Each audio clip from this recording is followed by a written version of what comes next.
Welcome to episode 6 of Target Acquired Podcast. My name is Jeremy, aka Bear.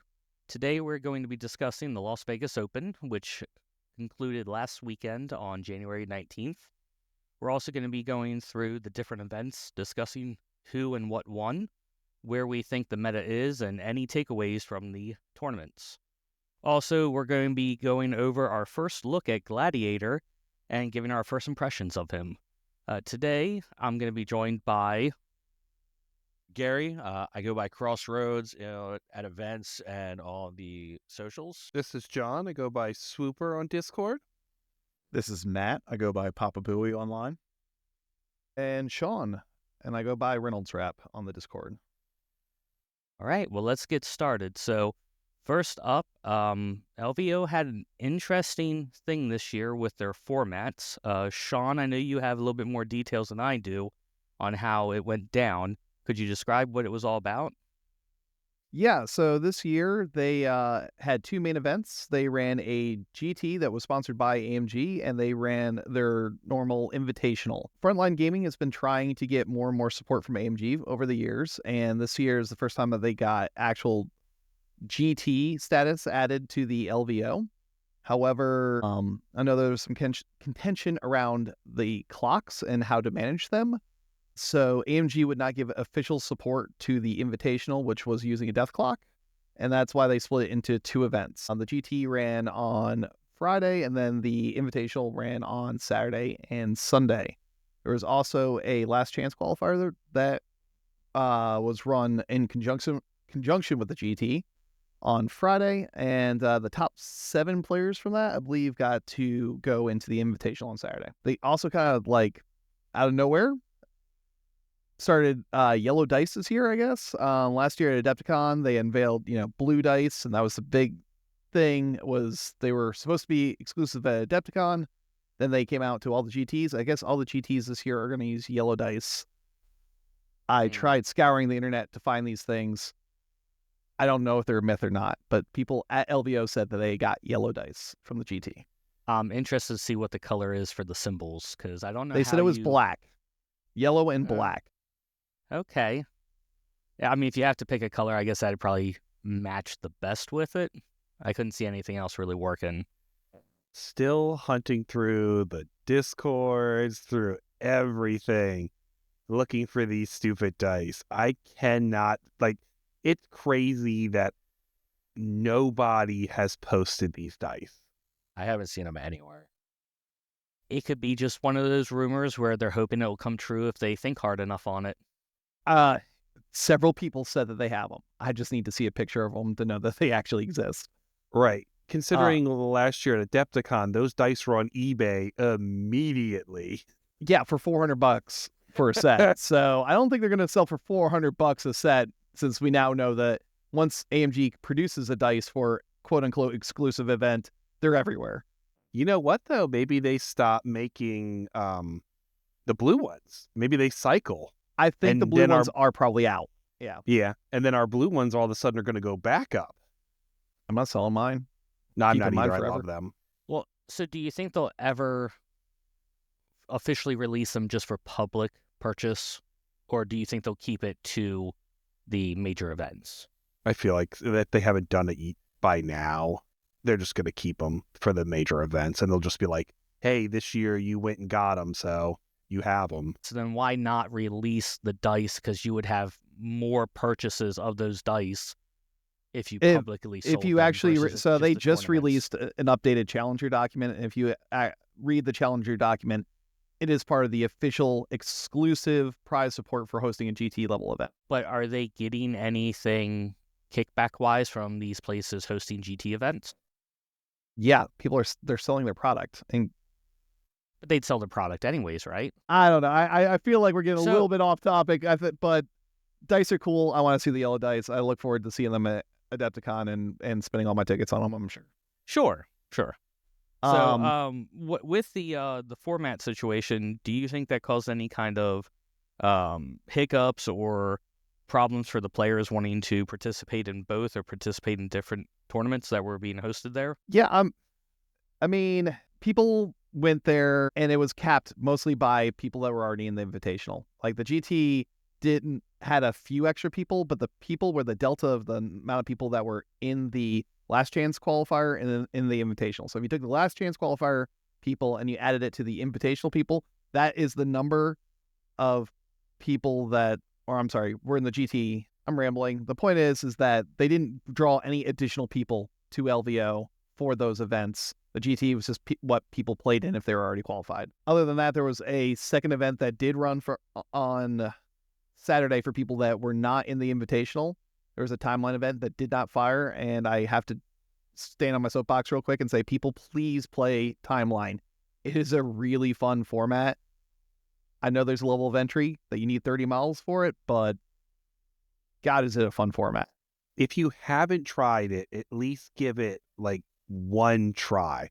I was all against it when I went to Adepticon last year. I was like, I'm going to do it anyway just to try it. I wasn't thrilled about it. I played it, and it was my favorite event by far for the whole entire time. It's a blast. I love seeing characters that you're never going to see normally get played. And everybody has to play something different, so you don't have to face the same mirror match constantly. You know, your opponent is forced to play 3 different affiliations. So you're not stuck playing, I'm just going to use Asgard as the example, Asgard every single game kind of thing. Like, you're going to play a ton of different stuff. And I will say, I was looking at Adepticon sales numbers the other day. The timeline event this year, last I looked, only had 9 tickets left in it for both Heat 1 and Heat 2. For the singles events, still had like 30 tickets between the two unsold. So there are a lot too. A lot of tickets, aren't they? They're like 60 something each. Yeah, I need to know how many were for sale for the timeline to actually give the exact number on that. But I just know that there was sub 10 in timeline, over 30 for singles left unsold. So hopefully the format continues on, because I really love the format. Other than that, the only thing I can say about the LVO formats is maybe if LVO wants to stop with their own invitational and their own death clock scenario, maybe LVO could turn into a super GT and be a 3 or 4 day event rather than 2 separate 1 day events. But we'll see what the future holds on that. Yeah. Well, I mean, I know there was a lot of different results between the two. I know, John, I think you had a lot of the information about the results of the tournaments. Did you want to go over that next? Sure, we can go over that. So we'll go over top results for the tournament results. We'll start with the last chance qualifier. This was for all those people that were trying to get back into that invitational. They had one last shot. Our top 7 players, we had in first place, Asgard. We had second place and third were both taken by Midnight Suns. There was an X-Men in fourth playing Professor X X-Men. In fifth, you had Avengers Asgard. 6, Weapon X squeaked into the top 8. That's pretty impressive. They show up randomly in tournaments, and I'm always super surprised when they show up. In our 7th spot, we have another Midnight Suns player. Midnight Suns were very popular in the last chance qualifier. Yeah, that's even before Elsa and Man-Thing coming out. So Right. Yeah, they're very good. Which is funny because I feel like they have been good. Like, they haven't gotten anything. Oh, I guess they got the monsters. I guess the monsters changed it up. But for the GT, our top 8, we had a Cabal, Asgard, and Dark Dimension all together. Second place, we had Web Warriors. Third place, we had an Inhumans and Defenders player. Fourth place, Shield, the best affiliation. Fifth place, we had Asgard. 6 Avengers, 7 Cabal, and 8 Avengers. In the Invitational, it was Asgard again, number 1. Cabal, Asgard, Dark Dimension, number 2. Cabal, number 3. Apocalypse made it to top 4. Fifth was a mix of stuff. So we had Asgard, Avengers, Defenders, but I think he only played Asgard the whole time. 6 was Cabal, 7 Midnight Suns, and we had Web Warriors at number 8. Okay. Now, if I remember correctly, in the GT, the Inhuman Defenders player, he went leaderless with the Defenders part of his roster, correct? He did. When you looked at his roster, I remember we were looking at it and like, oh, he took Doctor Strange. And we're just looking at it. And all of a sudden, one of us realized that that's Sorcerer Supreme Strange. That's not Leader Strange. And if you look at his round results, I think he played 2 games completely leaderless with defenders just for their cards. Actually, other way around. He played 4 games leaderless, 2 games Black Bolt. For that, when he had Portals and Mystic Ward were the defenders cards, I believe, that he was basically playing for. That Portals card, man. That card was so good when it first came out, disappeared for a long time, and it is back with a vengeance. I mean, with the revisions to Daredevil getting a leadership, and then all of a sudden with the releases of Shang-Chi and whatnot, and they started getting more Defenders cards, it really upped them up. And now it's interesting that he went leaderless. The cards are really good. I just don't know. I wish we could tell who he took to know why not take a leader, because Daredevil's leadership is really good. So I'm just puzzled by who he might have taken to make it worth it. Right. It's very curious to see what got played every time with what you took in those defenders. I guess you don't need the leadership. As long as he had those cards, I think that's what mattered, and that's what got it. Yeah. And I mean, the characters in Defenders are very good regardless. So, yeah, I mean, if you wanted to take a certain combination of people and Daredevil just didn't fit in, maybe he was taking Shang-Chi over Daredevil for a lot of the list. So maybe that 4-call spot ended up going to him. That was an interesting list. I want to talk about the one main man playing Sentinels. This is the only man playing Sentinels. He played 3 games in the GT with Sentinels. But this list is pretty crazy. So I'm taking a minute. So he took Sentinel Prime 2 times out of his 3 and then went unaffiliated one of them. But he has Sentinel Mark IV, Sentinel Prime, Immortal Hulk, Dracula, Ultron Metal Tyrant, Invincible Iron Man, so Iron Man 2, Baron Zemo 1, Werewolf by Night, Thor 2, and Namor. That is a crazy list. So how many of those are actually affiliated Sentinel other than the 2 Sentinels that you mentioned? No one else.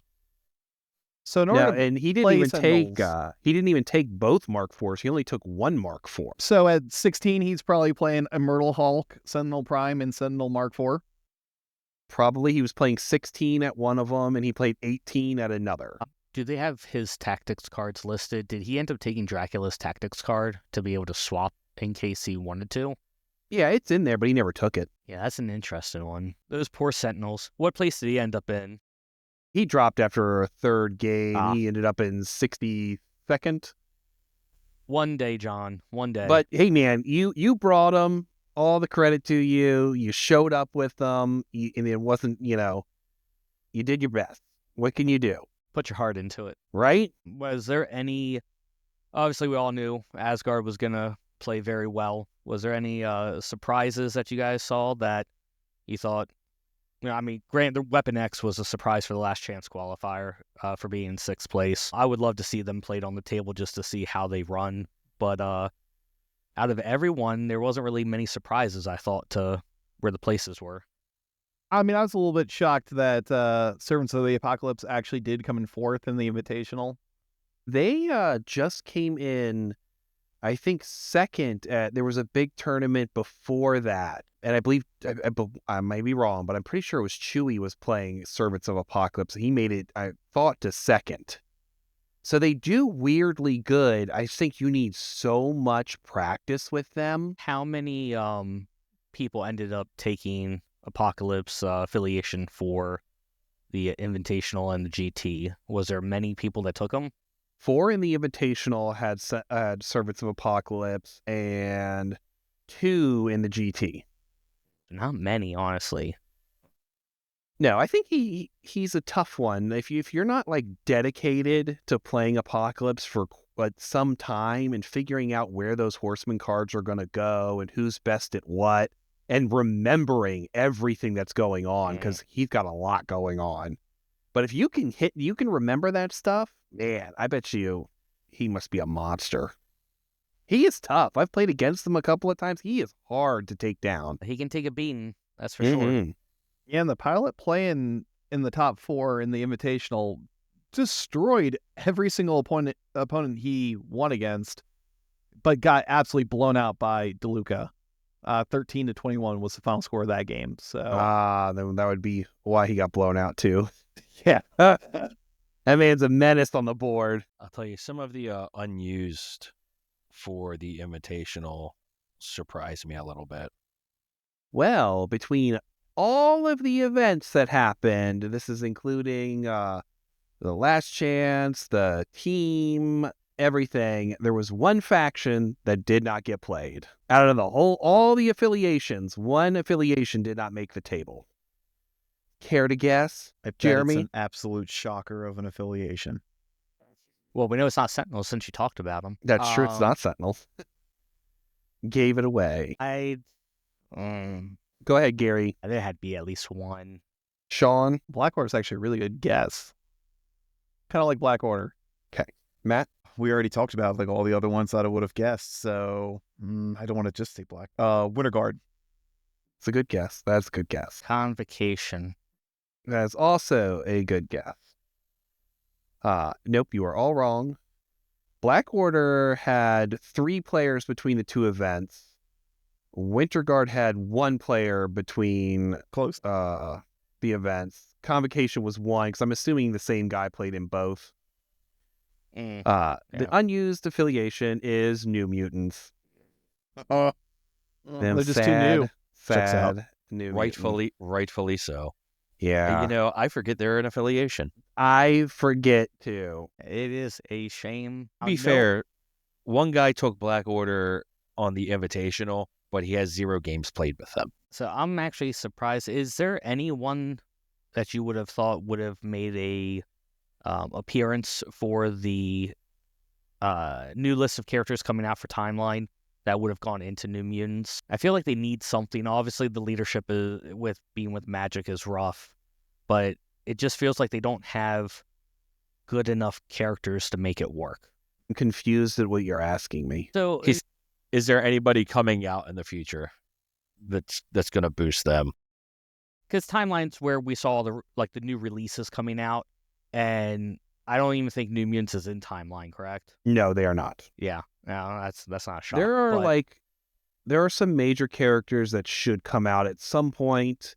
I think my top one that I think would be the next one is Cannonball as a New Mutant, and that would be a pretty big one. I expect him to play a lot like Nova, but outside of that, Is there anyone that could act as a secondary leader to kind of keep it from having to be Magic? I honestly don't know a lot about New Mutants. They're like one of the few things I would have no real idea about. I didn't even know Magic was a leader for the New Mutants until they just decided to make her that. I thought the New Mutants were kind of just like teenage X-Men, and they kind of took their orders from the X-Men, but they didn't really have a leader kind of thing. They're just like, hey, we're going to go on wacky adventures, and I don't think anybody was calling the shots. Like, there's no Cyclops or Storm as far as I know, but I also don't know a lot about them. So, Well, hopefully they can do something to try to vamp them up a little bit more, get people actually interested in them.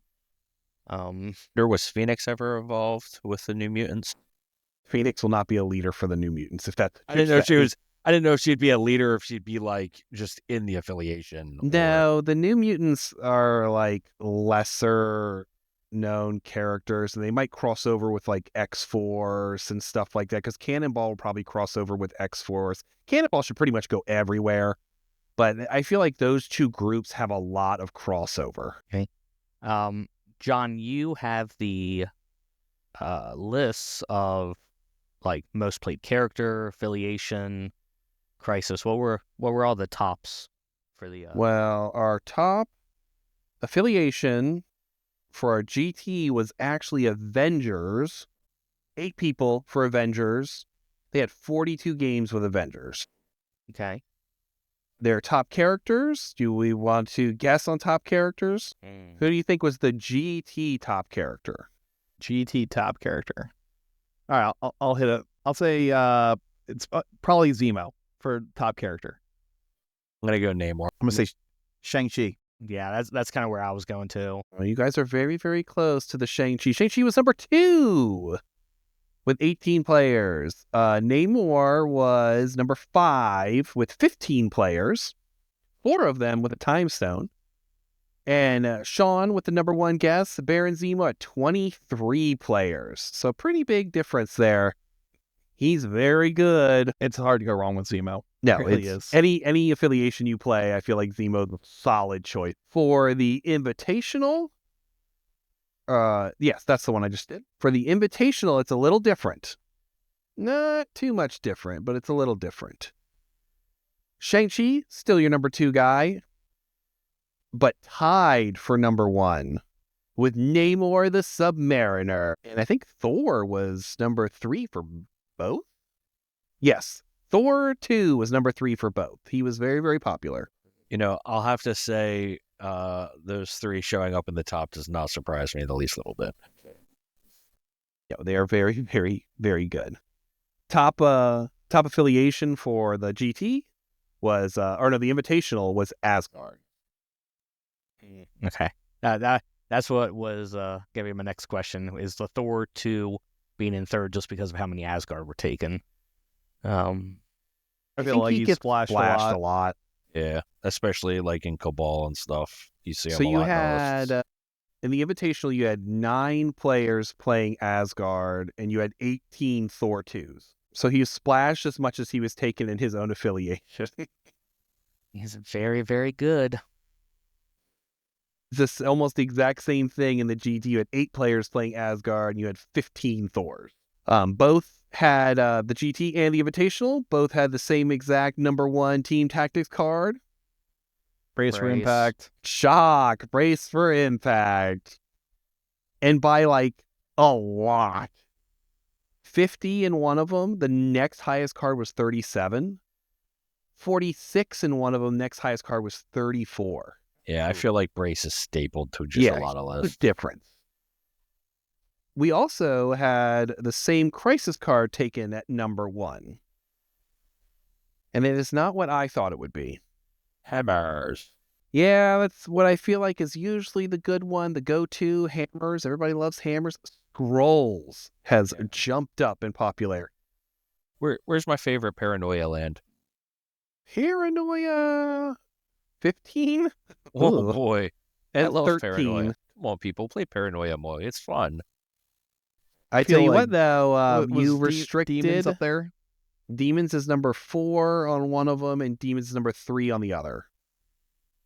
Now, Researcher took a huge hit. Massive hit. Yeah, it's hard to Researcher bring is bottom of the barrel. Did anyone actually bring it in the Invitational, or did every Invitational player just go, nope, not taking the slot for There that? were 4 researchers in the Invitational, and it doesn't even show up in the GT. It just says all other crises, 1 or fewer. Interesting. Right. So you made it restricted.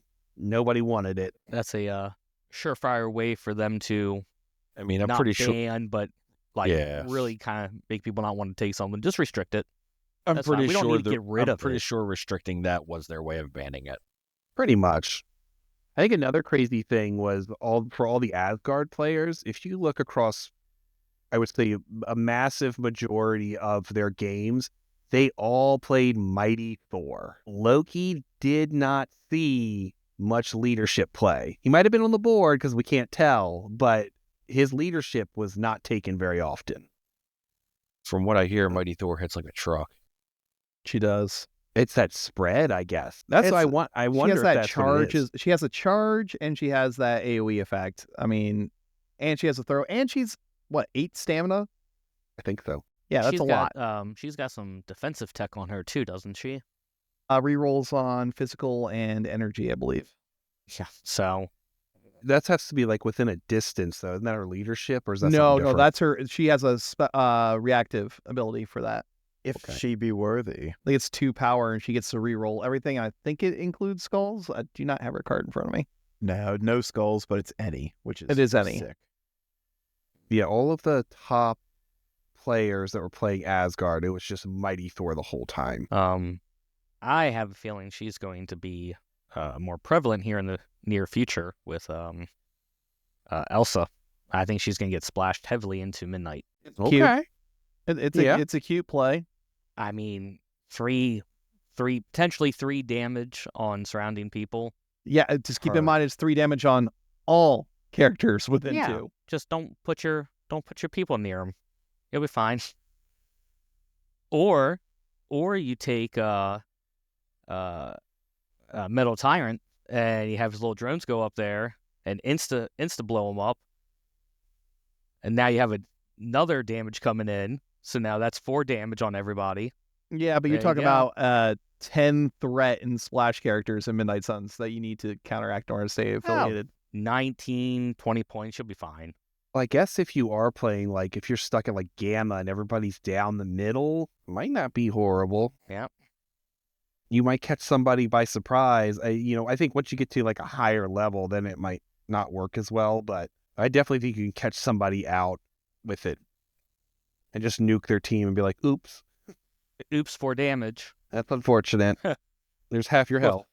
So wilds. Where the hell is Mighty Thor in, It's the Mighty Thor. Oh, God, You have to have Jarvis. the in it. Get rid of the, please. So what do you think? Did LVO expose any boogeymen? I think we knew the Boogeyman before LVO happened, right? I mean, if I had to name my top 3 before we even saw the results of LVO, it was Asgard, Cabal, and I would have said Shield would have made more of a splash, but I guess no one agreed with that. They had very, very little. Like, Invitational, 1 shield player. GT, 1 shield player. I was very surprised by that, too. Yeah, like I thought it was just gonna be Asgard, Cabal, and Webs. Yeah, The Webs haven't been putting up big numbers lately. You think that's because there's something that's feeding on them, or do you think it's people are getting bored with them? I think the attrition game is just so high that even playing scenario, they just don't stand a chance. Agreed. It's so easy to catch them now. Like, back in the day, they could just run away and it was a problem. But now, Thor's throwing himself, you're rainbow bridging and doing whatever. Just catch him and smash him. Your basics are range 3. Yeah. You know. But yeah, that is everything going over the tournaments for LVO. I'll say one other So- quick thing. Sure.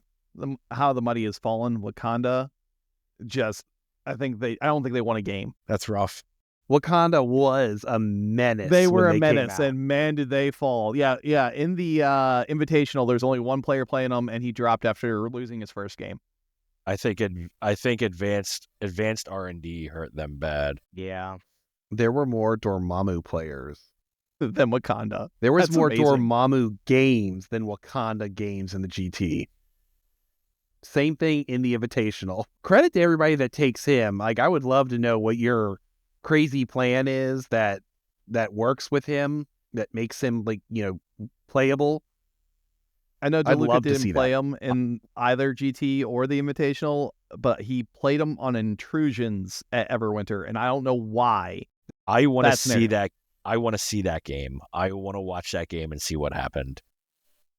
I would love to know, like, what your thought process was when you're like, I'm taking Dormammu and I'm taking these characters and why are you taking those characters? And what makes, like, what is that thing on the board that you're like, this is a Dormammu game, and why? Confidence. That's what makes it Right. the game. Confidence. I thought seriously that was the reason, because it's DeLuca. I thought that was the reason it was in there, where somebody basically was like, I bet you can't win with Dormammu. And he's like, oh, want to see? Blue. And he did play that in like round 4 or 5, so it was deep in the tournament when he Yeah. pulled it out and Right. won with It it. wasn't like his first round opponent. Like, Yeah, right. It wasn't a total scrub. So with all that stuff, we basically got like the boogeymen. We know who they are. Thor 2's kind of a problem. I think Shang-Chi's a problem. Zemo's probably a problem. I just don't want anything to happen to him. This is the season where we normally see it happen. It's usually one boogeyman gets nailed after LVO. So do you think it's only going to be Thor 2, or do you think they're going to take an eye at Thanos as well? Because he is the other boogeyman. Yeah, they didn't win the event, but Ball did put up numbers. A lot of people taking him too. I don't know. I wouldn't be surprised if they did both, but at the same time, I don't really know what to do about Thanos. I think his gem should be fucking restricted again. That's what I think. I think we should just reword Cosmic Portal to say that if you have been infected by a gem, you cannot be Cosmic Portaled, and vice versa. If you use Cosmic Portal, you cannot use a gem on a character, and that would fix things. Yeah, probably. And then what do we do about Thor? Restrict Odin's Blessing. Yeah, Odin's Blessing, I think, is the... But is that really the only thing making him I think you just get rid of it. ridiculous? I think you ban it. Go away. Oh, I thought you said ban him. No. I think Odin... Get out of here. I don't like Odin's Blessing at all. I think it should just go away. So his pounce is like one of the big things I hear everyone have the biggest problem with. Do you think it's too egregious to make it a push, and if he contacts somebody, he deals 1 damage? I didn't even think about that. That is... Because, I think Panther has that. I think Panther is actually a Panther. throw. Yeah, Panther is also a throw. It's a pounce. Him, But his Sabretooth. leadership gives you the push and does the damage. Oh, yeah, that's right. Yeah, I don't know. I just I feel think like that's pretty good. Either it's that or just still- make him size 2, for the love of God. Like, Well, you could just take the collision off of it. You can just make it so it is a push instead of a throw, and that way there's no collision from it. It just gives him the ability to move medium. I mean, I like the idea of him like yeeting himself at somebody, and it hurts because it should. But I feel like potential 4 going right into somebody is just way too much. Right, 4 damage without rolling dice. I mean, that's ultimately giving him technically 2 throws on his card. So that is pretty rough if he lines himself up right. 4 from him, and then potentially another 4 or 5 from a train piece. Yeah, I don't think that's a bad idea to switch it to that, to just do that, so that you just do that straight 1 damage when you get pushed into somebody. I mean, either that or you make everything cost a little bit more to play, as far as like the power for doing the abilities, the superpowers. And it's a cheeky little like finishing move on somebody, because if you make it a push that deals 1 damage if it contacts, it can't even be braced. So like a little That's true. a little technical thing. Granted, he can do it with lightning arc, but yeah. Right, but then you don't have to spend an action. exactly. Yeah, I know. I like that. I like that it's something that you can't brace. It's going to do the 1, and you don't dodge. You're taking that 1 no matter what. Yeah, I like that. I think that's a pretty good idea. So let me ask, speaking of action, what if they make it an action to do it? I don't ever get No, used. that would be terrible. But they've done that for other things, haven't they, that they were worried about? With other characters? They've only really done it with the steals, and that's just because the steals were way too good. Yeah, it was really bad when Blackhead could walk up to you, steal it, and then walk away. Yeah. So something that was a big problem, they made an action. She's a 3 threat. This is a 6 threat, and this is a cool character. Yeah, like you still want the character to feel like it's doing a ton, because he should be at 6. Yeah, like if it was going to be an action, it would be like you would have to throw yourself and then immediately make an attack. Like it would have to be like a quasi-charge. Oh my gosh, a charge with a throw. Yeah. But Gee whiz. Isn't that what he already has with Have At Thee? Where he throws himself into you and then he attacks you, but you have to take the... I mean, that's what makes him broken, is really that ability. That he gets 3 attack actions basically into you every activation. When he's in range, that is.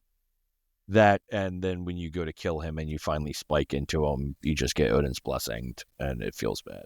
That's the worst feels bad moment kind of. It really deal ever. is. Like when somebody empties the clip with War Machine and does 20 damage into somebody. and kills himself in the process. I think is a blessing. Yeah, but you know what? His mistake was he wasn't in the new Midnight Suns that are going to be coming out at the end of the Yeah, month. there you go. It's true. And then you don't have to worry about it. But you got to pay for it ahead of time. Yeah, Sure. You know. What's one power? Yeah, but you have to choose ahead of time. So it's like, oh, I Between wish I would have that done. route and an explosion. Yeah. If you're going into Thor with a big attack, yeah, sure, why not? You might want to root him. I don't No, want but- you Odin blessing. The thing is, every time you'll pay the 1 on your first attack. That's the attack you whiff, and the second attack you spike, and it gets Odin's Sure. blessings. Oh, you mean that's my Imperious Rex on every Namor attack I ever make? Oh, I'm going to get this sweet stagger off. I just got to do 1 damage. Never happens. So we're talking about Odin's blessings a lot. So we're going to go to Crossroads Corner and do our little quiz. So how many affiliated Asgard Tactics cards are there? 7. 9. I was going to go 8. I'm going to go with 8, too. The answer is... Jeremy is answering first next time. Because I swear he just Okay, listened. look, okay, so I'll pick 11 since no one picked that number. No, You know no, what? I'm just saying, because I think when you pick first, you tend to go like drastically out there in one way or the other. But then when you hear all of us, you're like, Price is right. $1, Bob. I'll bid $1, Bob. So it didn't matter because he copied the wrong person. The answer is 7. Yeah! It is Doomed Prophecy, For a Limited Time Only, Freya's Blessing, Heart of the Worthy, Odin's Blessing, Rainbow Bridge, and Trickster's Boon. I knew that. I don't even feel like I know what half those cards do. I can tell you what every single one of those. Yeah, I forgot that Giant's Blood was not a Asgard card. That is just a Loki card. That's the other hard part is remembering which ones are only Asgard and which ones are, Only character and only not characters. Asgard. Yeah. So I think that's a bunch of stuff for all the LVO talk about and whatnot. So we also I think we got it yesterday, the reveal of Gladiator's card. I am so excited. Go ahead, go over Gladiator for us. Alrighty. So Gladiator is going to be coming in at a 6 threat. He is, I'm pretty sure, exactly the same on front and back. He is. I haven't noticed anything different. Yeah. So just running down his basics, he's a 4/5/4, which is gross. That is going to be a tough boy, especially at 9 health on both sides. He's size 2, medium move, and I'm pretty sure that looks like a medium base. I think so. I'm not positive, but I'm pretty sure it's a medium base. It looks pretty big to be a small. I think it'd be really weird if he was on a large too. Yeah. So I'm gonna go with it's a medium base for now. And then he's got 3 attacks. He's got a builder. It's a range 3, 6 dice, a wild suppressive. So the target's gonna lose a power for each wild he rolls. And that's gross. Jeremy's gonna be sapping power off of everybody. I was going to say, I might as well just buy this character now since it's dealing with wilds. Well, fun fact, every single trigger of his is a single wild, which I think is kind of fun. I'm in heaven. He's got a 2-cost I-beam. It's a beam 4, rolling 5 dice, and wilds incinerate. So that's pretty fun to lead off with. And then his spender is kind of like Hulk Smash. It's a range 3 physical, 10 dice, and a wild will both stagger somebody and throw somebody. And the throw is before damage is dealt, so that's always nice. Just like all the big bads, he's got his own like pseudo charge. He has for the Empress and Empire. He's going to make a move action and immediately do his Praetor Punch, which is his builder. Fun fact, though, with this is if he deals damage, he gains 1 confidence token. He can only do the action once per turn, and confidence tokens are going to come in handy off of his passive ability, the Magister's Bravado. Whenever he deals damage with that Praetor Punch, his builder, after the attack resolved, he's going to gain a confidence token. whenever he suffers damage, he loses one of those tokens. Can be capped out at 5 confidence tokens. Whenever he makes an attack, each attack is going to add 1 die to the attack roll for each confidence token he has. So if he's capped out at his 5 confidence, that beam 4 for 2 power is going to be doing 10 dice into each person he smacks, which is just absolutely disgusting. To top that off, he gains an additional power every turn, and he has a 3-cost terrain throw of size 4 or less within 2, and he's going to throw it long, and he does fly. It's a lot of stuff. It's a lot of stuff. Anybody think anything in particular is standing out on him? Anything you're excited to throw into a roster? His I-beam is unique. I just looked up because I used to play a lot of Black Swan. I also pulled her up. Yeah, I know. That's why I was curious because she has an attack called I-beam as well. Hers is not a beam. Hers costs 1 power, range 3, 5 dice, and hers automatically gives Incinerate, but a while gives you Pierce. I mean, Okay. This is way better, I think. I think the confidence tokens are going to make it so you have to deal with him. There is no, I'll just let him daze a character a turn and deal with everything else in the roster. The only thing, and this is funny coming from me, he's very, very dicey. I mean, he has With a heart. he has no guarantees. Like, he doesn't have guaranteed character throw. He doesn't have damage reduction. He doesn't have any re-rolls. He doesn't have. So if you're having an off dice day, he could feel like a really bad 6-pointer. Where like even things like the Hulk, at least it has character throws and stuff, so you're not like as bad if you're whiffing his attacks. And like anybody that plays the Hulk knows there's sometimes you roll those dice and they just go, nah, do a damage. Like, Yeah. so that's my only thing is like for 6 points, he has like nothing guaranteed on his card. And another tricky thing about him is I'm pretty sure he's unaffiliated. Yeah. Yes. So he's gonna be a splash and everything. As of right now. Like That's according true. to the timeline. And then he does have 2 tactics cards coming out with him in his box. Praetor of the Imperial Guard is going to be during his activation. He can pay 4 power. You choose up to X other allied characters where X is equal to the number of confidence tokens he has, and each of those characters is going to gain 2 power. That card is so good. Yeah.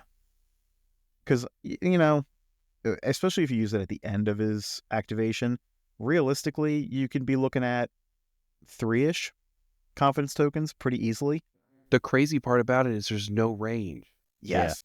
It's the whole board. Yeah, so it doesn't matter. So if you have that character in the back ass corner, that web warrior that needs 2 power to make his web swing and get away, it doesn't matter where Gladiator is. Oh, he'd be pretty good in them. Right. You just, there you go. Gary, I'm surprised that you're not all about this card immediately off of the idea of all according to plan being I was gonna say you would need 3 tokens on him to make all according to plan worth it. Well, I mean, honestly, no, just 2 because he can't pay for all according to plan. So you're sacrificing 4 power off of him to put it on 2 people that can play for all according to plan. I don't really think there's anywhere that this isn't good. Like I could think the same thing in like Shield. I'd love to have this in Shield. Yeah. Everywhere could use just random 2 extra power to do stuff with. Well, got it. And he's gonna have 4 power on him easily. Yep. Guardians gives him the re-rolls that I think he needs. Zemo gives him in the rerolls. Zemo gives him a re-roll. Right? Zemo and Namor. And Namor, yeah. Yep. Shove him in the shield. Have at it. Now he does have 1 more card with Protector of the Empire. When another allied character is dazed or KO'd, he may pay 3 to play the card. He advances medium towards the enemy that caused the effect, and then immediately makes a Praetor punch, his builder. If the attack dazes or KOs that enemy character, he will gain a confidence token. It's pretty good too. And so he's kind of got your back. But that medium advance first with then the 3 range is going to be, he's going to be able to get anywhere to smack somebody that he wants. Right. like a one-time got your back, but I would assume he probably is sitting on at least 1 to 2 confidence tokens all the time. So you're looking at a 7 to 8 dice builder, and it's range 3 is the punch, plus your medium movement on a medium base. You can get pretty darn far. Yeah, it does seem with how the confidence tokens are going to build up on him, you can't leave him alone for more than one round. One round, because he's just going to start like outpacing everybody else with those confidence tokens being stacked on him.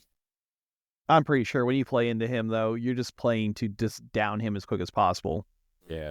The second he's out in the center of the board, you put everything into him. Screw everything else. Screw the mission. And Just put him in the ground. And I'm assuming if people are taking him, that's what they're expecting to happen. So he's going to be just the beat stick sacrificial pawn. Go out there, everyone have fun with him, while I do everything else with my other characters.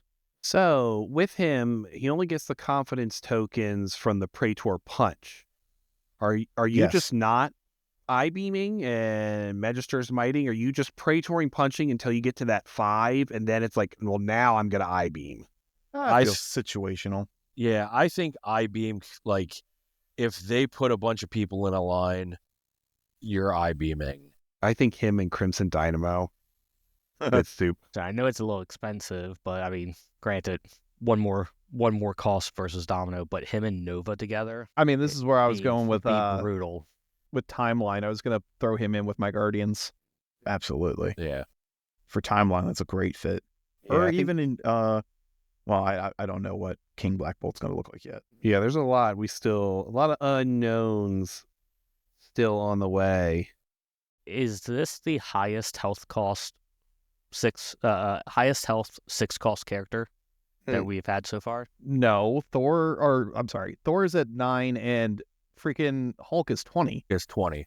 Like, I mean, he is higher. Outside of Hulk. Sorry, I think of Immortal when I'm thinking of my Hulk. I apologize, but outside of Hulk, he's the next one, right? Thor is Yes. also 9. He's But 9. not on his flip side. yeah, but you got to think about things. So, like, Apocalypse is 7-8, but Apocalypse has, like, healing every time you do a damage. He has like that weird DR that's not DR. Yeah, like, I feel like it's hard just to compare health with health. He also doesn't have Odin's Blessing, Yeah. which adds like another potential like 5-6 health to Thor. Right. I was surprised he didn't have DR. I mean, looking at his kit now, I understand why he doesn't have it. But character-wise, I kind of expected him to have some form of DR. The other thing I think is weird on him is he has no immunities at all. Yep. Man, I was just looking at Cosmic Ghost Rider, and I was like, well, Cosmic Ghost Rider's a little lower, but God, he has a lot of immunities. Right. Like, Apocalypse is in the same boat. Apocalypse has a ton of immunities, and then when you flip him, he's immune to everything. yeah, so, like, stun sucks on Gladiator. Yeah, it does. Yeah. Stun is bad on Gladiator. Like, even poison could be brutal on him because it slows him down to 1 power each power phase. Yeah, he could Yeah. definitely build up those immunity or those conditions on him. That could hurt. What is Thor 2 immune to? Shock, Shock, obviously. Just That's shock? it. Yeah. Yeah. Thor 1's immune to stun, isn't he? Yes. My Jarvis is slow. You know what affiliation would be kind of fun with him is Hydra, just to throw a sleeper agent on him. That's rude. Hulkbuster has the same health as him. There's a 6 you forget about. Yeah. Is Gladiator the second character we've had that has 5 energy defense? Claw, I know, has it. No. I don't know if there's anyone else. Electro. I thought Captain Marvel did. Electro? Does Electro I have think- 5? No, he doesn't have 5. I thought Captain Marvel 2 did. I think she's 4 across the board. Yeah, It's she's just 4 across Claw the board. and him Oh, right yeah. now. The second instance of it, okay? Yeah, 5 is crazy. Well, that's all the stuff we have for all the new character stuff. We also got a glimpse at a couple of the new Crisis cards, too. 2 of them. Are they the same ones? that we went over previously? I don't think We did not go over those yet, no. because these new ones are not the ones they teased in the front of the image previously. Well, they are not. They're totally Oh, different okay. ones. So these ones are cool. I say I got them sitting here real Go quick. ahead if I'll you go got them over 'em. setting up, because my Jarvis is slow today. Yeah, It's not all Jarvis. It is too. It is too. Don't lie to me. Yeah, it definitely is. So we've got a 20 threat extract called Ship Security Breached and Royal Rescue. You're going to have 4 keycard tokens. I don't know what the letters represent, so it's just like a little spread. But you got 4 extracts. You're going to score 1 victory point for each character that controls one. The big thing for them is when a character holding a keycard interacts with an objective token, after the effect is resolved, it's going to gain 1 power. So if you're holding the key card, your interacts with objectives are pretty much going to be free as long as you have the power to use in the first place. I feel like that could be really good for like web warriors for their power efficiency. X-Men was the one I was thinking of, Oh, that's true too. because you already have first class. So, I'm already not paying 1 to do stuff. So you go pick it up, you move to a secure, you use it at the secure, you pay that 1, you get that 1 back. And it's as if you did nothing at all. That's true. So, I was thinking the opposite team of X-Men. I was thinking Brotherhood. Like Mystique might actually be able to do her leadership a little bit better now too, because she gets you get refunded with her for secures. Yes, but the issue there is you have to have the key card in the first place, which means you had to already spend your leadership. Sure. I mean, if we're talking about turn 1, round 1 activation stuff, sure. For X-Men, it's gonna be great. As the game progresses, and you have to start flipping some of the secures around, or interacting with the extremist consoles, things like that. I'm pretty sure Mystique's only extracts, by the way. I thought it was only secures. What is it the other way? Secures, you put the token on. Oh, that's what it is. You leave the token on. Extracts, you get refunded. Okay. Yeah. Now, This paired up with Extremist, you're just healing for Yep. free. yep, 100%. And if just imagine if you have a character that moves like crazy. Because this isn't just one time. So if you could move, you have a long mover and Ice Shield Mobile, and I can move to 3 different Extremist consoles. Yeah. Yeah, they're all free. And I Plus really the one like you start playing- on. Yeah, I really like playing swords. And that'd be nasty on swords because they're so Yeah. close together. And actually, speaking of swords, I'm pretty sure this new secure is running the same deployment type as swords is. It's a 17 threat secure, Guardian, Save, Shi'ar, Empress, and Style. So you're going to place the 4 security tokens down. You're going to score 1 victory point for each security terminal you control. It's an interact. Roll 3 dice. If the roll contains more crits, wilds, or hits than the number of healthy enemy characters contesting the terminal, you now control it. If you're holding 1 or more extract when you go to do it, you may re-roll 1 die in that attempt. So you get a little bit of benefit for already having an extract when you go into this. And what's the wording for rolling a skull? It can't be re-rolled ever, right? Or is that Correct. Unless Correct. you have something that says otherwise. okay? So you can't re-roll a skull even in this. No. But even then, you're essentially getting 4 rolls. Right. It's interesting that this I one's like- not tied off of your defense at all. It's just straight 3 dice. Right? That's what I was I about like to that. say. So it doesn't matter if you have a super high defense or if you have that 1 defense.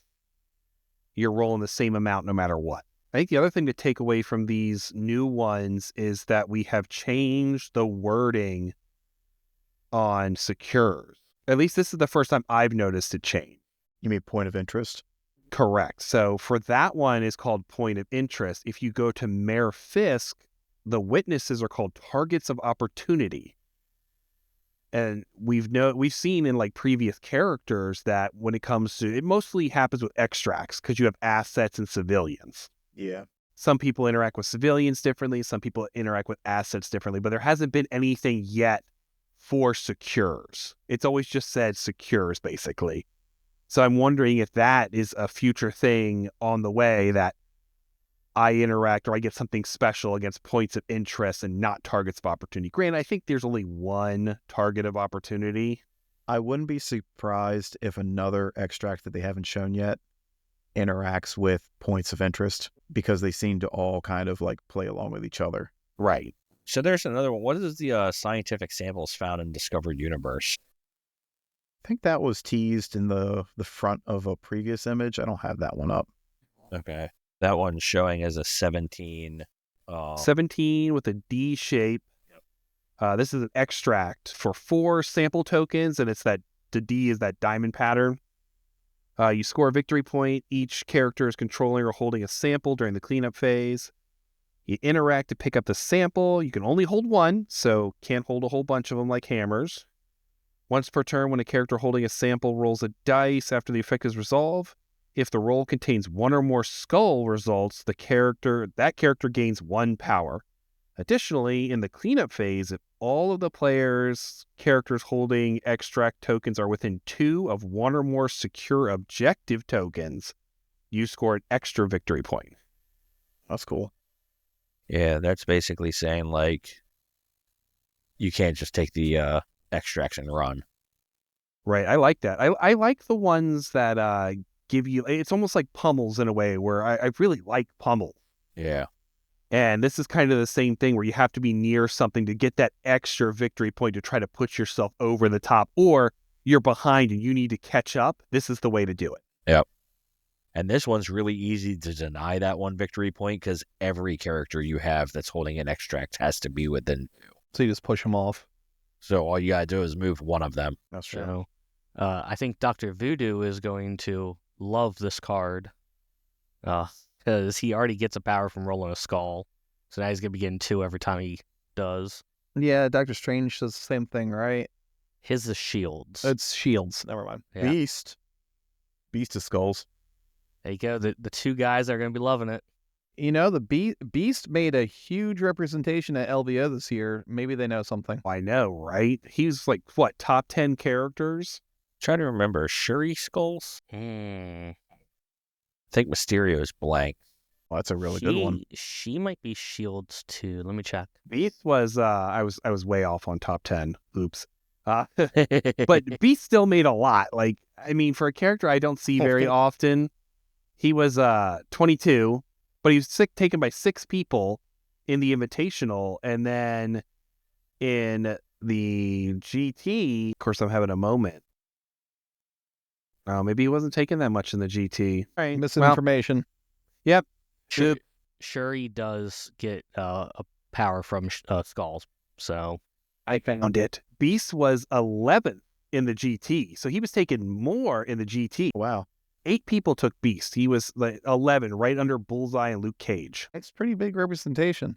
Right, and especially for a character I feel like I do not see very often. I know one person basically that takes him. So on these new Crisis cards, it does seem like they're trying to emphasize more on scoring and bonuses for actually playing the mission. You think that's going to do anything, or are we still in an attrition-based game? I don't know. Knocked out models can't score points. Yeah, exactly. Right. That's my thought. I was going to say, I think it's going to take more than the Crisis change. It's going to take a character change to really switch back again, or maybe tactics cards. But I don't know, because these are you have 17 and 20, which allows you to take more characters. So if you want to play that extract game and you go wide, you have to kill those characters, which means you have to chase down my 6 characters if I'm not, fighting you back or whatever. I think it gives objective gameplay an up. Does it win? They should make some wild extract that can only be picked up by models of threat 4 or less. Yeah, there you go. Only your small characters can get it. No Hulks can pick this up. So how many? It's too delicate. How many Crisis cards Exactly. are supposed to be coming out in this next round? 5 of each. 5 of each. Okay. Assuming that they are going to be supplemental. They have released an updated Challenger pack that added brackets and added something to there. I guess It just added added- Elsa.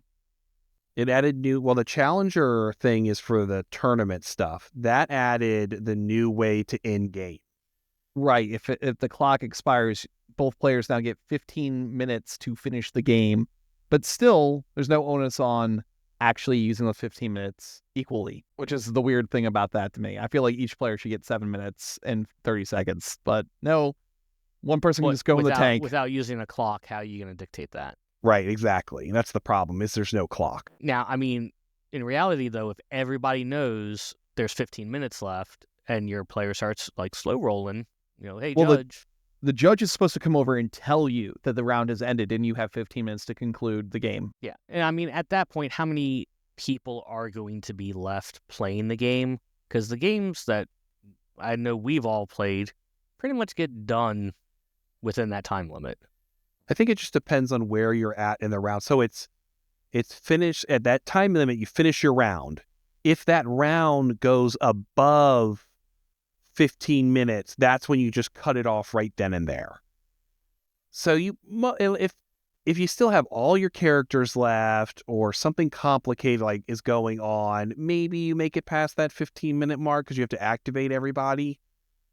But I feel like most of the time, I haven't really had too much of an issue with any of this. I don't feel like in the last couple of events we've run, anybody has gone past that 15-minute mark. I will throw out there so. that in the last several events that we've run, though, we've been in an attrition-heavy meta where you only have 3 or 4 characters on the board. If someone's running like Weapon X and they're going 8 characters wide, which I have seen some insane maniac running that right now, that takes a while to activate 8 characters. Oh, yeah. And I think those are like the exceptions there, is that, that was when it may become a problem. We'll just have to wait and see how that turns out. I like it, though. I like that it's a definitive answer to like, this is it. It's not finish the round. It's over. Because when that happens and you got people who are taking their time to finish this round, taking 45 extra minutes on a game, it's like, come on, everybody else has got to go. We got to keep this car moving. I like how they made an adjustment to saying how many rounds to play if you're not doing a cut. Because how they had it worded before, it was like every official tournament had to cut the top 8. And sometimes that's just not feasible. Right.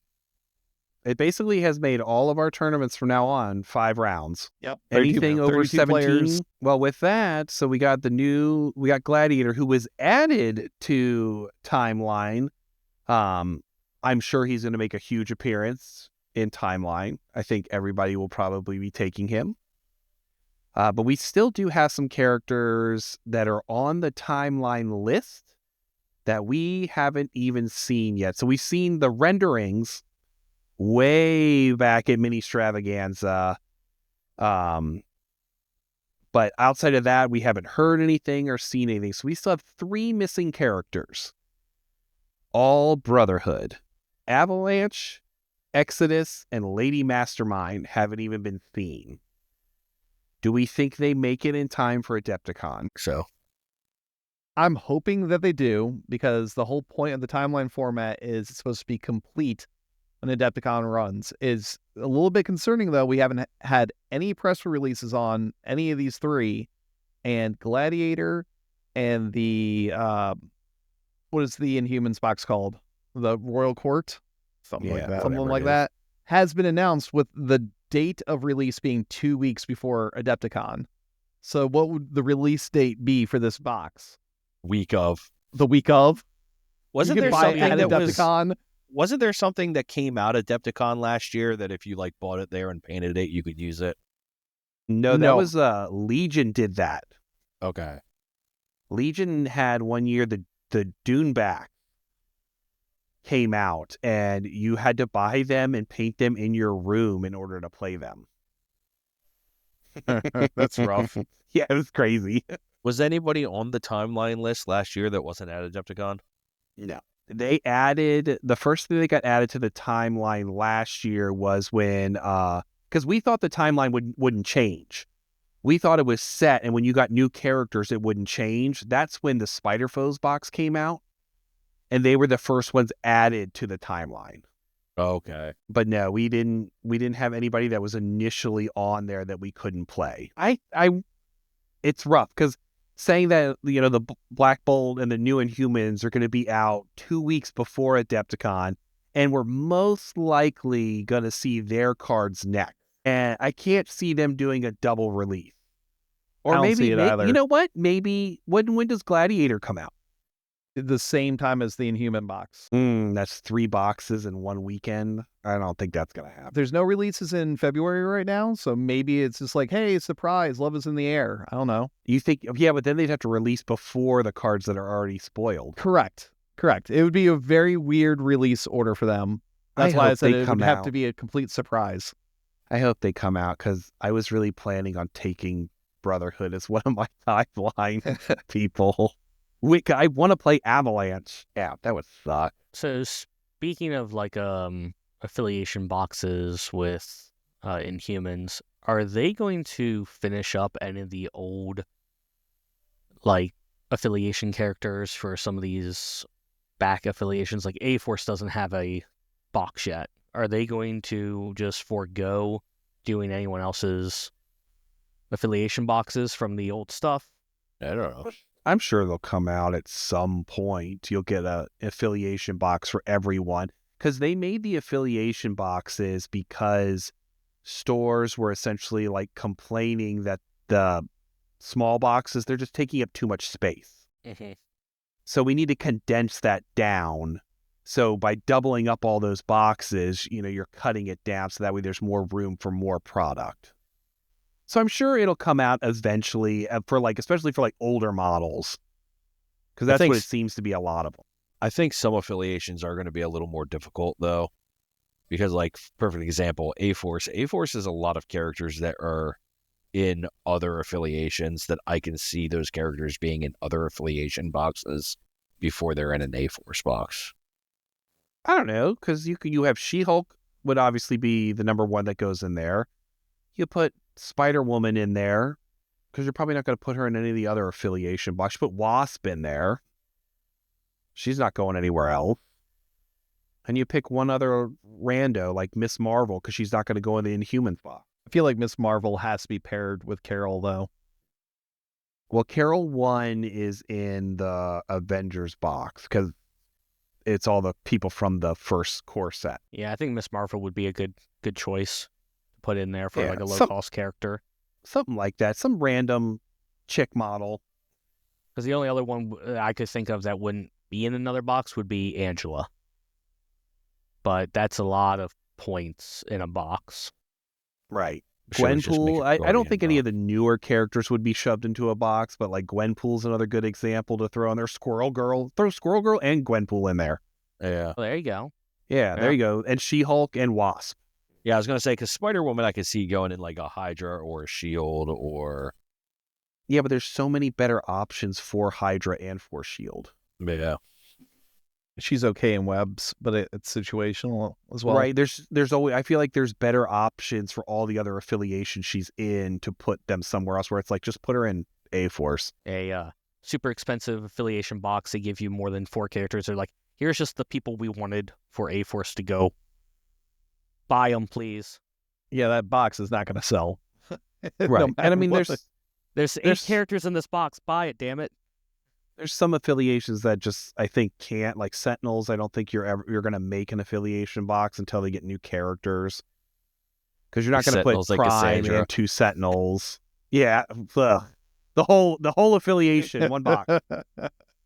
Just throw in Casanova and you're fine. There you go. That's right. Winter Guard is a super easy one to do because you're just combining the 2 boxes.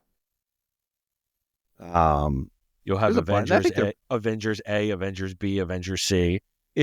Oh. You do the same thing with Crime. You can do the same thing with X-Men. Right. Cabal. They're all, you could interchange them. I think the downside to that, though, is if they got rid of the 2 character boxes. So, if you were to get that She-Hulk box and it has Squirrel Girl, Gwen, and let's say Spider-Woman is our other character, but you want Spider-Woman for S.H.I.E.L.D. or Hydra, and it's great. I have to buy this box with Squirrel Girl. She-Hulk is affiliated. Yeah, But then it just sucks because you're stuck with Squirrel Girl, who you're probably never going to play. And Gwenpool doesn't see too much play. I don't think she's bad, but she doesn't really see too much play. The other problem is if you already own That half is of the box. another issue. That's why I think they're only doing it to those very old models, assuming that people have already picked those ones up, like Except for Black Asgard. Order. No, Asgard, they were all old. Asgard's 4-box? Yeah, the old Yeah. one. Well, I'm talking about like the new one that came out with all 4 But models in it. but they only came out in the 4-box. It was Yeah. the only way to buy them. It's not like you bought 2 of them and then you're like, crap, the only way to buy them is to rebuy these 2. Yeah. So I could see them coming out eventually with more affiliation boxes. It'll be older models that they assume people already have, is what I would guess. And I think that's all we have for today. Yeah. All right. Well, Gary, you want to sign us off? Absolutely. So thanks for joining us for another Target Acquired podcast. We appreciate the listen. Please leave comments. Let us know what you'd like to hear, what you'd like our topics to talk about. Let us know who your favorite person is to play against. We were talking about this a bit earlier. Swooper called me out and said that when I was playing Black Order, I was a miserable player. So, let us know who your favorite player is to play against out of the group. But until then, leave some comments, leave some likes, and we'll look forward to the next one. Thanks. See ya.